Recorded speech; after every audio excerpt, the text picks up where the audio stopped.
Hello बच्चों, मैं RP Yadav स्वागत करता हूं आप सभी का हमारे YouTube channel RP online classes में। आज का इस छोटे से लेक्चर में हम एक छोटा सा टॉपिक लेकर के आए हैं, आइसोमेरिज्म। और ये आइसोमेरिज्म एक ऐसा क्वेश्चन है जो लगभग सभी क्लासेस में कहीं ना कहीं यूज हो जाता है। 9th क्लास हो या 10th क्लास हो या 11th क्लास हो या 12th क्लास हो, इससे हायर क्लासेस हो, हर जगह इस आइसोमेरिज्म का यूज हो जाता है। तो सबसे पहले हम लोग जानते हैं आइसोमेरिज्म क्या है। आइसोमेरिज्म जानने से पहले हम लोग आइसोमर्स के बारे में जानेंगे, ठीक है। तो ध्यान दोगे, two or more compounds which have same molecular formula but different structure of the atoms.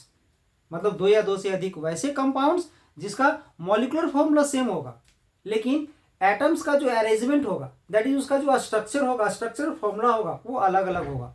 तो वैसे कंपाउंड्स को हम लोग क्या बोलते हैं? तो वैसे कंपाउंड्स को हम लोग क्या बोलते हैं? आइसोमर्स, ठीक है। और इसका जो फेनोमिनन है, इसका जो घटना है, उसे हम लोग क्या बोलते हैं? आइसोमेरिज्म, ठीक है। तो ध्यान दोगे, definition of isomerism: two or more compounds which have same molecular formula, which have same molecular formula,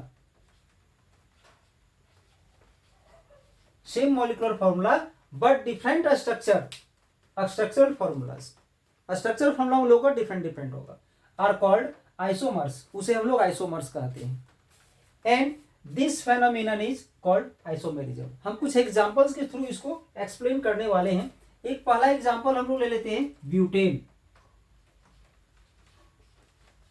butane आप लोग पढ़े होंगे, तो इसका मॉलिक्यूलर फॉर्मूला क्या होता है? इसका होता है C4H10। ये हो गया इसका मॉलिक्यूलर फॉर्मूला। अब इसका कितना सारा अलग अलग स्ट्रक्चर होगा वो ध्यान दोगे, ठीक है। तो इसका एक स्ट्रक्चर हो जाएगा ये,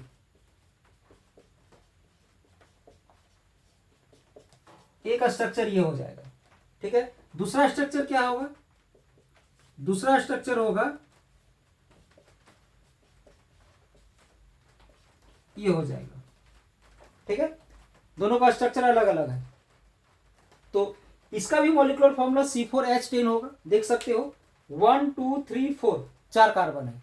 हाइड्रोजन कितना है? यहाँ 3, यहाँ 2, यहाँ 2, यहाँ 3, सभी को ऐड कर दो तो कितना आ जाएगा? 10 हाइड्रोजन आ जाएगा। इसमें भी वही है, 1 2 3 4 4 कार्बन है। हाइड्रोजन भी इसमें भी 10 है, बट इसका स्ट्रक्चर दोनों का अलग अलग है।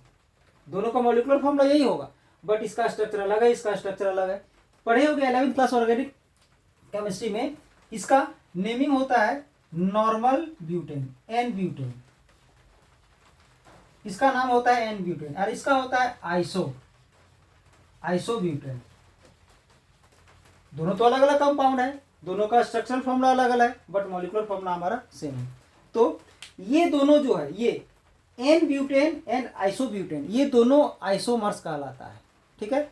और इस इफेक्ट को ही, इस फेनोमिनन को ही हम लोग क्या बोलते हैं? तो इसे हम लोग बोलते हैं आइसोमेरिज्म। एक और एग्जांपल हम लोग यहां लेते हैं। दूसरा एग्जांपल है पेंटेन का। पेंटेन का मॉलिक्यूलर फॉर्मूला ये होता है। अगर इसमें पूछा जाए right all possible structure of butane, तो ये दोनों स्ट्रक्चर ड्रॉ कर दोगे।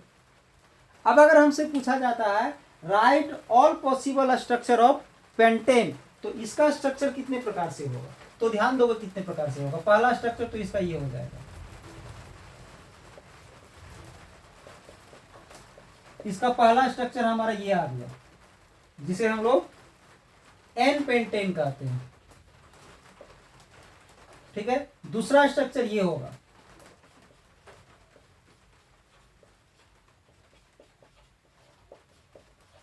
जिसे हम लोग आइसोपेंटेन कहते हैं। तीसरा स्ट्रक्चर ये होगा,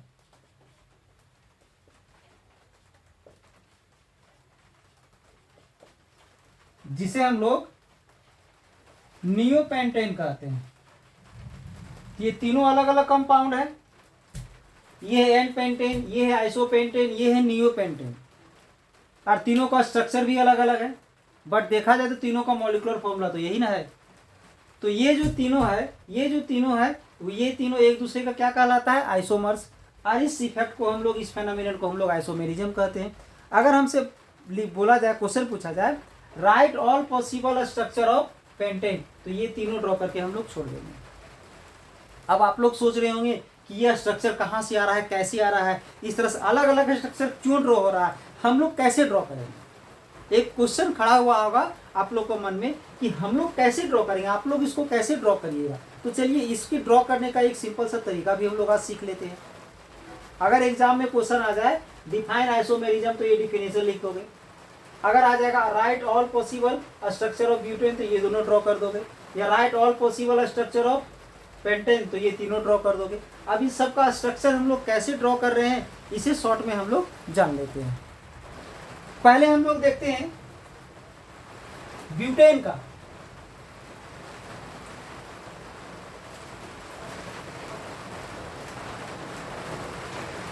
ब्यूटेन यानी C4H10, इसका स्ट्रक्चर पहले हम लोग देखते हैं।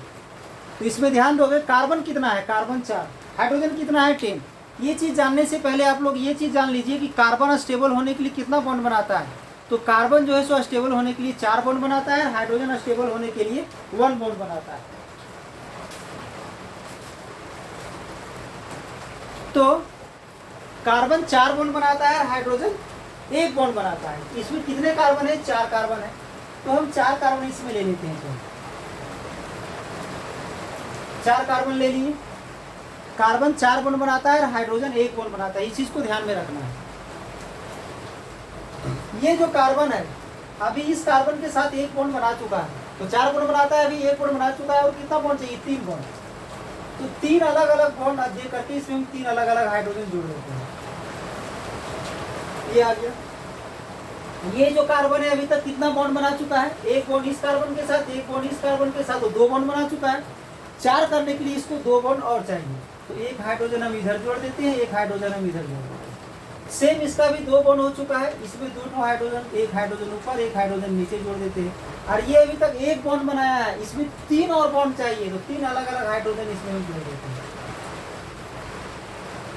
तो ध्यान रहे, देखना चाहिए, ये शो होना चाहिए। तो कार्बन कितना हो गया, 4, हाइड्रोजन गिन के देखो 10 आ जाएगा।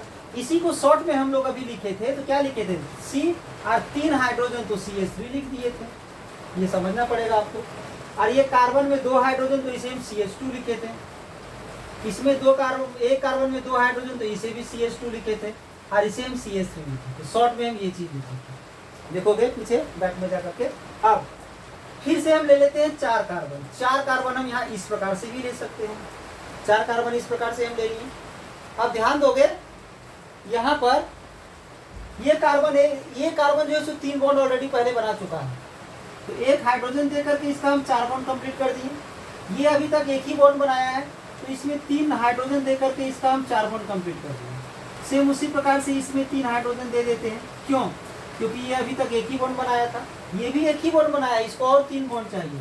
1 बॉन्ड हम इधर ले लिए, 1 बॉन्ड हम इधर ले लिए, 1 बॉन्ड हम इधर ले लिए। इसी को हम लोग शॉर्ट में क्या लिखे थे, तो CH3 लिखे थे। फिर इसका CH लिखे थे यहाँ पर, और फिर नीचे हम क्या लिखे थे, तो CH3 लिखे थे, और इधर हम लिखे थे CH3। तो अगर ब्यूटेन का पॉसिबल स्ट्रक्चर पूछा जाए तो शॉर्ट में इसको और इसको ड्रॉ करके छोड़ देंगे। अब इसी में हम एक बताए थे पेंटेन। पेंटेन का हो गया C5H12। इसमें कितना कार्बन था, तो 5 कार्बन। तो पहले 5 कार्बन हम लोग ले लेते हैं। 5 कार्बन हम ले लिए। सेम उसी प्रकार से इसमें 3 हाइड्रोजन आ जाएगा, इसमें 2 हाइड्रोजन आ जाएगा, इसमें भी 2 हाइड्रोजन आ जाएगा, इसमें भी 2 हाइड्रोजन आ जाएगा, इसमें भी 3 हाइड्रोजन आ जाएगा, क्योंकि ये भी 1 ही बॉन्ड बनाया है। इसे शॉर्ट में हम लोग क्या लिख सकते हैं, इसे लिख सकते हैं CH3 CH2 CH2 CH2 CH3, ये लिख सकते हैं CH3 CH2 CH2 CH2 CH3, ये हो गया। अब इसी का एक और स्ट्रक्चर हम इधर दिखाते हैं। 5 कार्बन है, 5 कार्बन को हम इस प्रकार से ले लिए, ऐसा ले लिए 5 कार्बन को। अब यहाँ पर 1 हाइड्रोजन चला जाएगा, इसमें 2 हाइड्रोजन जाएगा, क्योंकि अभी ये 2 ही बॉन्ड बनाया है। 1 बनाया है तो 3 हाइड्रोजन जाएगा इसमें, ये भी 3 ही बनाया है तो इसमें 3 हाइड्रोजन जाएगा, ये भी 1 ही बनाया है तो इसमें भी हम 3 हाइड्रोजन ले लेंगे, ये ले लिए। ठीक है। अब इसी को शॉर्ट में हम क्या बना सकते हैं, इसे शॉर्ट में लिख सकते हैं। इसे CH3 लिख सकते हैं, इसे और इसी के नीचे आ जाएगा CH3, फिर यहाँ CH2 और इधर CH3, ये ड्रॉ किए थे, उसमें ध्यान दोगे, ठीक है। इसमें एक और स्ट्रक्चर पॉसिबल है, इसमें नहीं था पॉसिबल, इसमें 2 ही पॉसिबल था, बट इसमें एक स्ट्रक्चर और पॉसिबल है। ऐसा 5 कार्बन हम ले लिए, थोड़ा शॉर्ट में जाते हैं इसमें हम। इसका तो 4 बॉन्ड कंप्लीट हो चुका है, इसमें कोई एक्स्ट्रा एडिशन नहीं आएगा, लेकिन ये एक ही बॉन्ड बनाया है, इसमें 3 इस पर इधर इधर से हम हाइड्रोजन देंगे इधर इधर, तो डायरेक्ट उसको CH3 लिखेंगे, यहाँ CH3 लिखेंगे, यहाँ CH3 लिखेंगे, यहाँ CH3 लिखेंगे, ऐसा ड्रॉ किए थे।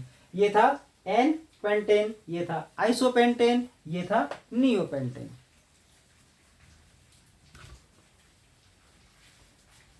तो आइसोमेरिज्म में ये छोटा सा एक हमारा लेक्चर था। ये आप लोग का वीडियो कैसा लगा, इसके लिए आप लोग कमेंट जरूर कीजिएगा, और अगर अच्छा लगा हो तो इसी तरह का लेटेस्ट वीडियो आपको प्राप्त हो जाए आसानी पूर्वक, इसके लिए अगर आप लोग को चैनल को सब्सक्राइब करना होगा तो सब्सक्राइब करके रख दीजिएगा, ताकि हर एक लेटेस्ट वीडियो आपको आसानी पूर्वक मिल सके।